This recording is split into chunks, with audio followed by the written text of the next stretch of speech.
What's up, friends? First of all, thank you, John Maroog. Hope I'm getting your name right. You guys know how bad I am with pronunciations. John Maroog. So he is starting his own grassroots movement called the White Hat Movement, hence the White Hat, hashtag White Hat Movement. And a few other folks in the citizen journalist circuit have worn these hats in their videos. I know Dustin Nemos is one. I checked my P.O. box the other day and found that John sent this to me in there. And absolutely, my man, I am all for supporting people's independent brands, movements, creations, whatever it is. I will most definitely be wearing this hat in today's video. I don't wear hats all that much. Usually I do them backwards, but I'm all for your White Hat movement. So thanks for sending me this, John.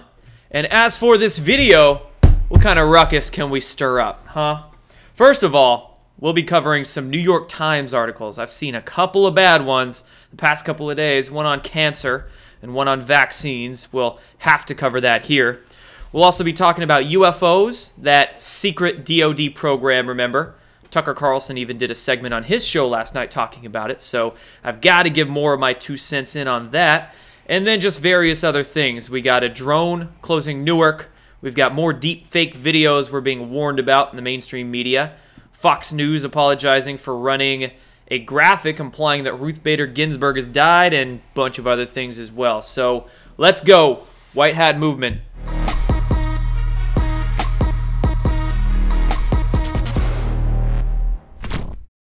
This show is brought to you by Virtual Shield. Virtual Shield is a VPN service, a virtual private network. And by using a VPN, it can help keep your browsing history private.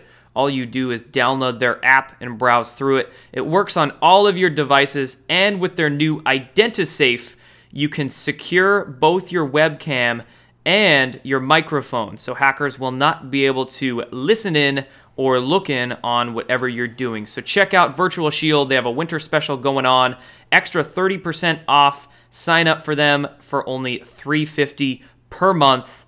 Links will be in the description below. All right, guys, so first and foremost, we do have another QAnon article. Of course, Q hasn't posted in 10 days now, 10 days, but mainstream media still taking no chances running QAnon hit pieces, and this one comes out of Vice. Gosh, if there was one outlet that I just detest above all the others, that one might be Vice. But here, their author, KT Nelson, is writing, "What I learned inside the lonely, sad world of QAnon Facebook groups. The conspiracy theory seems to have created a lot of problems in the lives of its adherents." And literally, this author, what he did is that he inserted himself into a private Facebook group, check it out, where Q followers regularly congregate, and he was sitting there, lurking, just waiting to run a story on some graphic, some comments that he could pull out of context with the rest of the stuff in there, and then run this hit piece on. And what he's trying to do is make QAnon followers, number one, make them all seem old, elderly, unemployed, right? Which, not the case. Actually, most Q followers I know are young, employed, many working multiple jobs even. And number two, he's trying to make them feel lonely, seem lonely. When again, that's not the case at all. Shoot, how many Q followers have linked up, created communities, found each other these days? It's ridiculous. So just terrible piece here. Vice. Gosh, Vice. Really bad. Really, really bad journalism. And more bad journalism. And in fact, kind of a theme of this video here will be how scared that mainstream journalists, mainstream news outlets are because of the citizen journalists. I mean, this Q piece, that's one of the things that Q is doing, is that it's propping up these independent, no-strings-attached citizen journalists to talk truth on the internet. The Atlantic here, running this article, says, "Stop trusting viral videos. A controversial video of Catholic students clashing with American Indians appeared to tell a simple truth, but a second video called that story into question. Neither shows what truly happened." Now, this particular story, you know, I haven't wanted to talk about it, but I do want to talk about it, but I don't want to talk about it at the same time.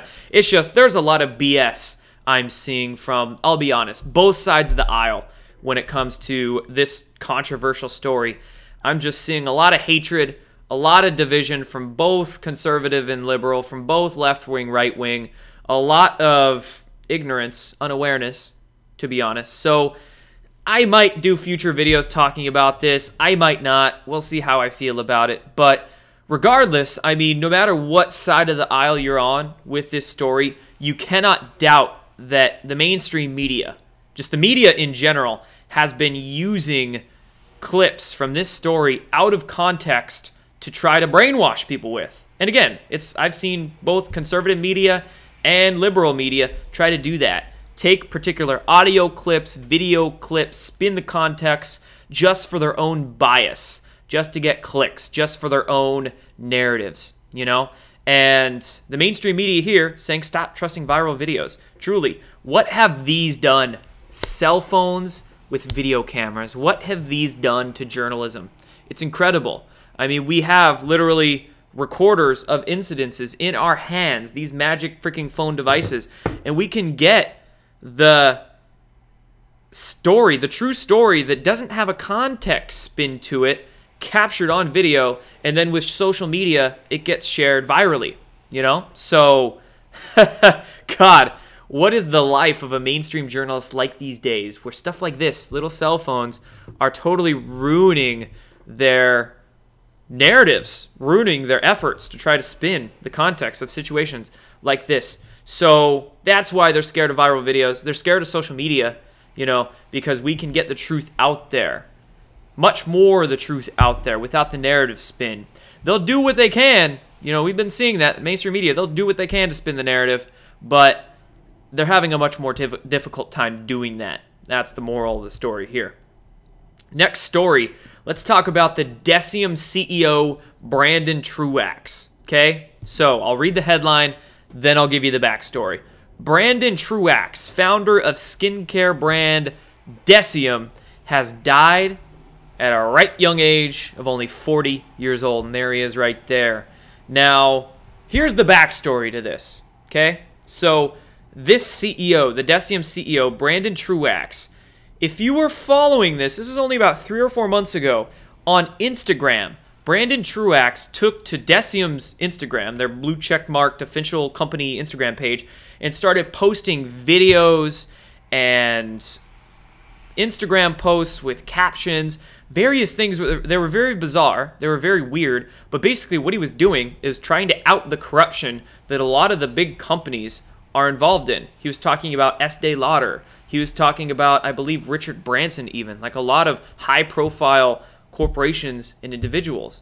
He was even tagging Donald Trump and asking the feds to do something about this, you know, and he was quickly ousted as the CEO of Deciem. I think some of those special interests, some of those corporate interests saw what he was doing, trying to blow the whistle, and back in November or October, I believe it was, they ousted him as the CEO. They pushed him out of the company. Well, wow, 3 or 4 months later, he's found dead, age 40. And get this. So how he died, here's an amazing bullet point, amazing dot to connect here. So he died by falling out of a condominium complex. And we get that by way of an employee of his, ex-employee that used to work with him. He said that Brandon didn't jump, he fell. He fell out of his condominium at the age of 40 after blowing the whistle. Right, no, you get what I'm laying here. There is something much more to this than him just falling out of his condo complex. In my opinion, he got forestalled. James Forestalled, right? Pushed out of a building, committed suicide. A few of you might get that reference, but basically suicided here is what we could call it. And yeah, Brandon Truax, age 40, starting to blow the whistle. Then he's found dead after falling out of a condo complex. That doesn't add up.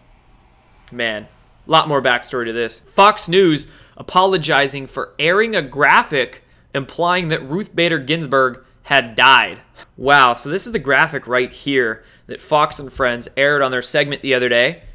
And it says right here, Ruth Bader Ginsburg, Supreme Court Justice, 1933 to 2019. Fox and Friends aired it and quickly retracted it. They quickly said, oops, we didn't mean to air that. It was an accident.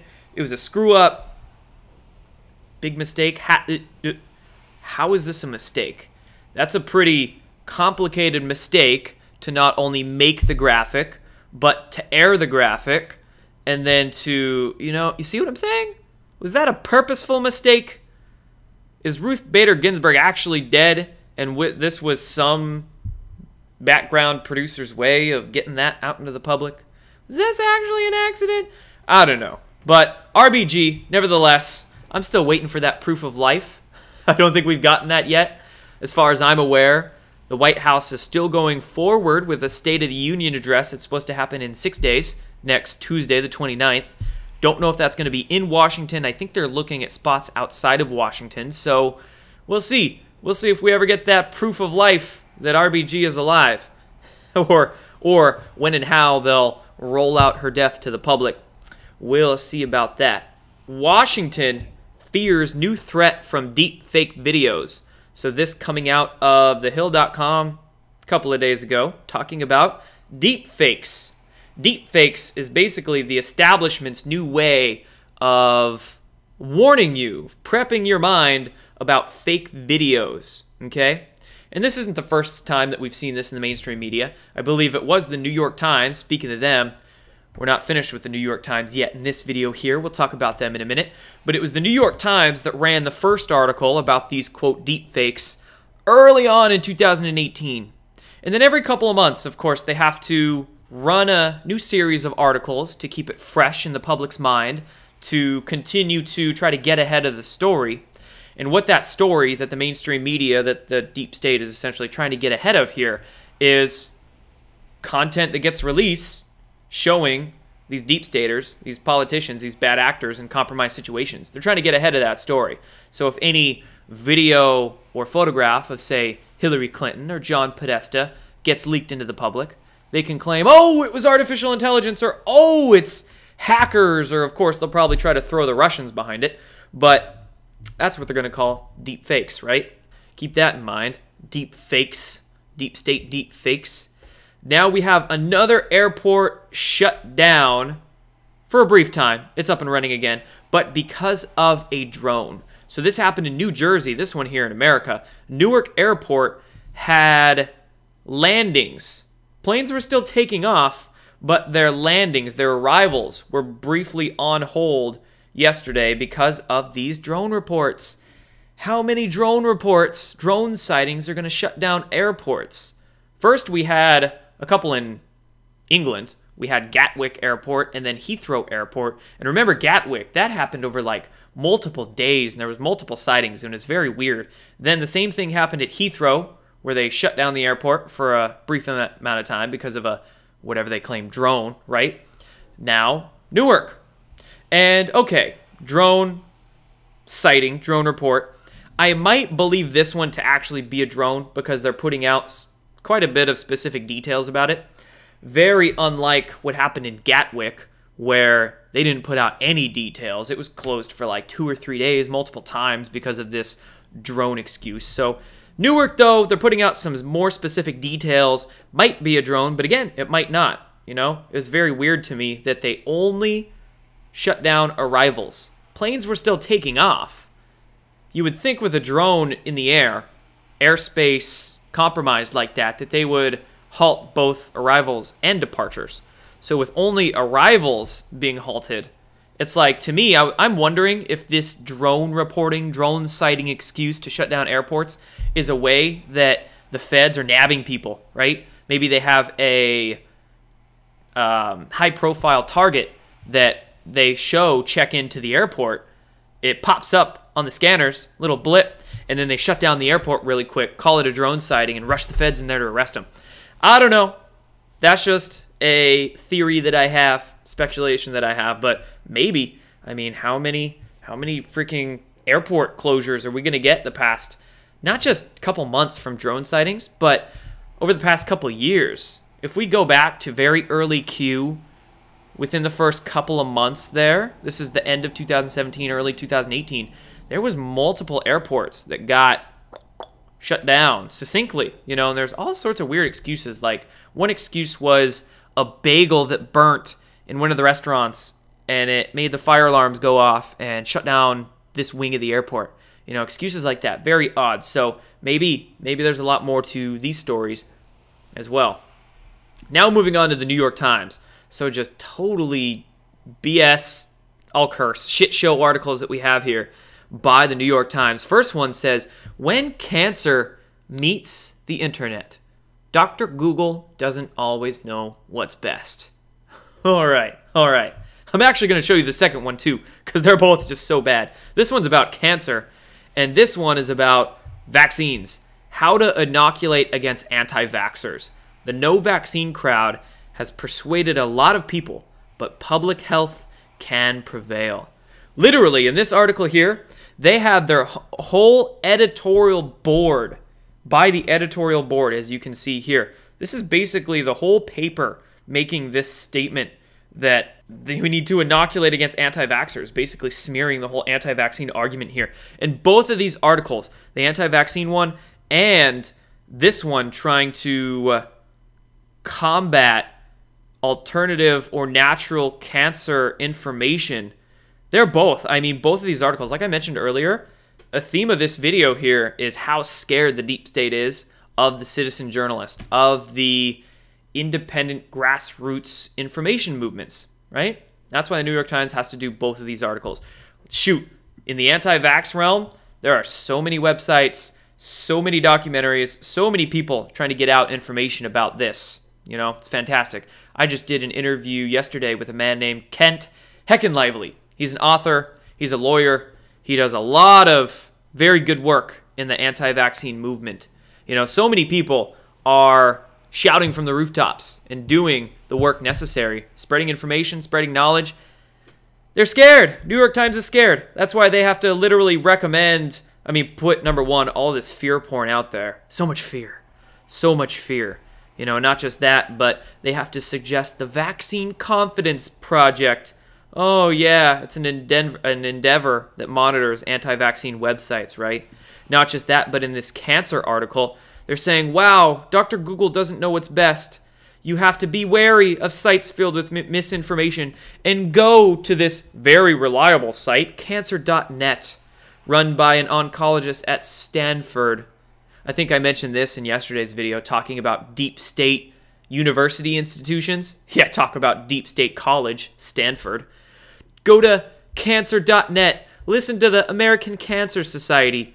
Go to, they also did it down here in the article. Oh, cancer.org, cancer.gov. Geez, look at all those domains they got. Cancer and just put a dot something behind it, and there you go. American Cancer Society, National Cancer Institute. It's god-awful. They are so scared. And to combat this, to put some of my own, rabbit holes, I'm going to put some links and mention to you some resources you can go and further your actual information, not misinformation like New York Times is trying to tell you here. Again, backwards world, guys. Backwards world. Dr. Google, well, sometimes Dr. DuckDuckGo, right? But the internet itself and these search engines, my God, you can find so many great alternative websites that really help you to combat cancer. Not any of this big pharma deep state nonsense. One of those is cancertutor.com. Cancertutor.com. This one, fantastic site. A lot of great alternative natural health information to arm yourself against cancer. You can also look at the Truth About Cancer docu-series by Ty Bollinger.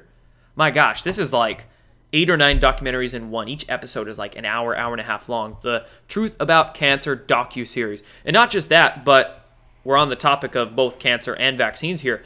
Ty Bollinger also did a docu-series called The Truth About Vaccines. Again, another like 8, 9, 10 hours of docu-series you can watch. That fantastic education. Self-education. Not any of this BS, big pharma, deep state education from their media complex, but no, we're talking grassroots, right? Ty Bollinger, his Truth About Vaccines, Truth About Cancer docu-series, cancertutor.com, and like I said, there's so many different documentaries out there about natural health, about vaccines, everything. So each video I do, bit by bit, I'll share more and more that I'm familiar with and keep talking about this nonsense that we're seeing in the mainstream media, trying to morph our minds and get us to accept their ridiculous cut, poison, burn Rockefeller medical system. It's not going to happen. Reject the poison, make good choices for yourself, and definitely reject the propaganda as well. All right, guys, very last topic we're going to discuss here is UFOs. So like I've been mentioning, I've been seeing a lot of these articles in recent days about this, quote, secret UFO program run by the Department of Defense, okay? And I've been giving you guys the backstory, but I'll do it quickly here if you don't know. So remember in December 16th, I believe, 2017, so just over a year ago now, the New York Times, yet again, gosh, they suck with cancer, they suck with vaccines, they suck with UFOs too. The New York Times, okay, they released that video, this one here, and a couple of articles talking about this DIA program that ran from 2007 to 2012 to the tune of $22 million. It was initiated by Senator Harry Reid. The contractor was Bigelow Aerospace. There's a lot of dots to connect here, but basically, I mean, we've got Senator Harry Reid's fingerprints on this. We've got John Podesta's fingerprints on this too. I mean, it's very questionable. It's basically a deep state limited hangout disclosure. Bait and switch, right? Sort of a false flag, if you want to call it that. But we have got a lot of articles circulating the last few days about this. And the articles are circulating because a Freedom of Information Act request was honored, and the DIA released the names of 38 papers that were written for this program.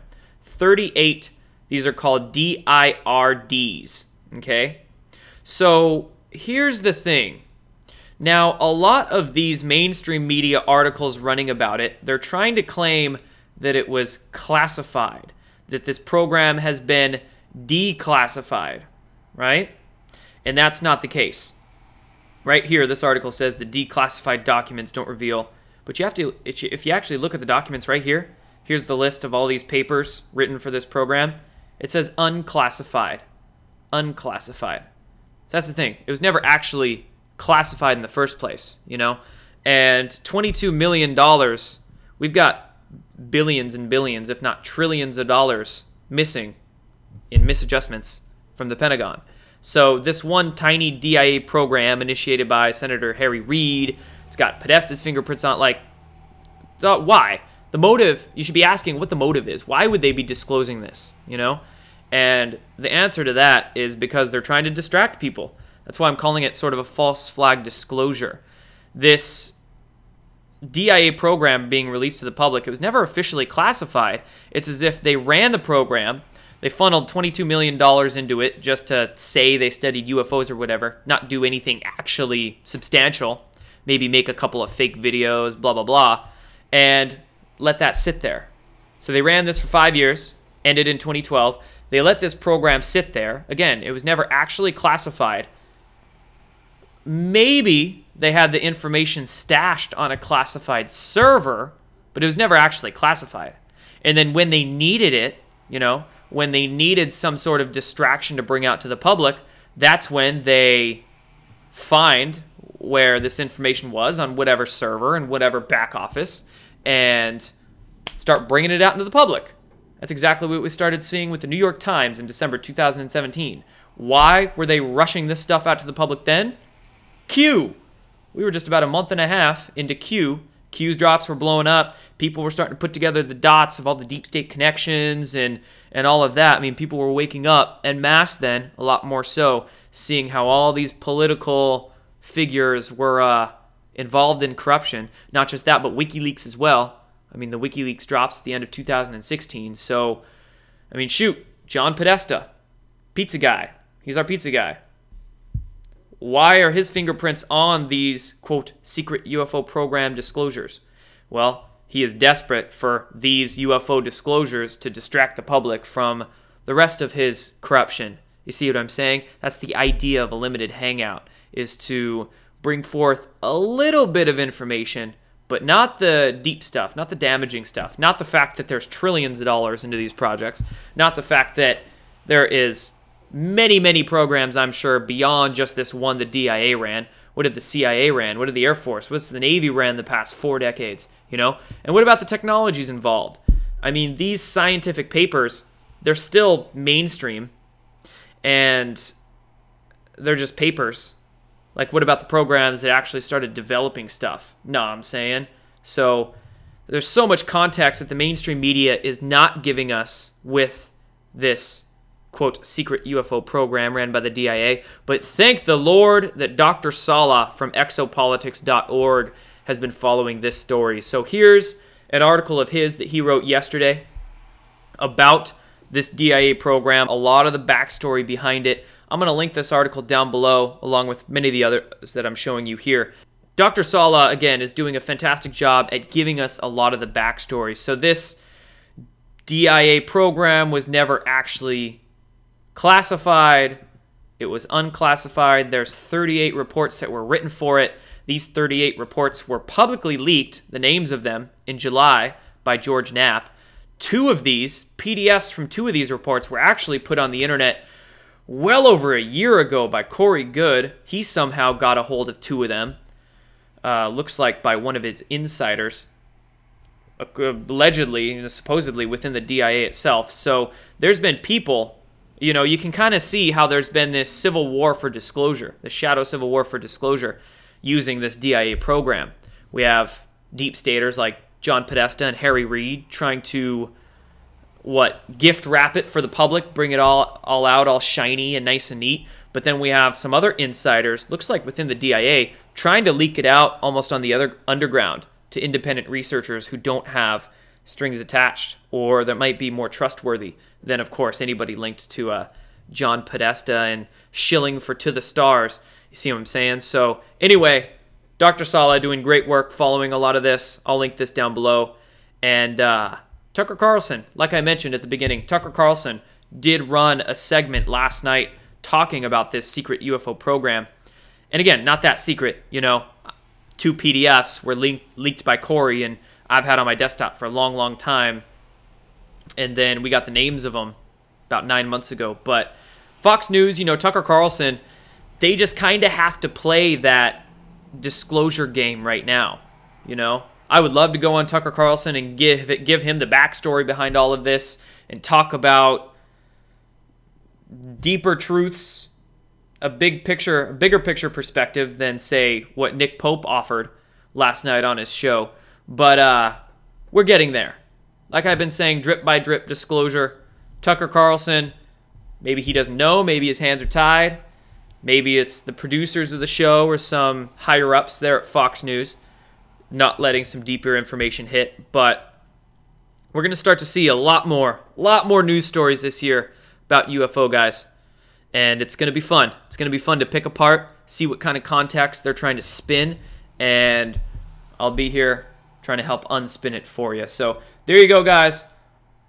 Deciem CEO, definitely a questionable death. RBG, alive or dead? Don't know.